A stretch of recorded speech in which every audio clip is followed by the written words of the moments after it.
Hey guys, how's it going? My name is Adam. Today I'm gonna show you how to basically hide your likes on Twitter or X. So first of all, go ahead and open up your Twitter.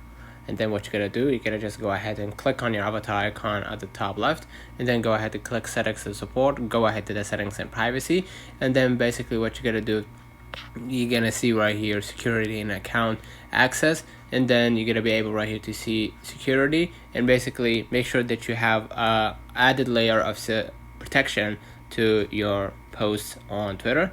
Go back to the main settings, and then what you're gonna do, you're gonna just go ahead right here and basically click right here the privacy and safety, and then you're gonna be able right here to see your posts.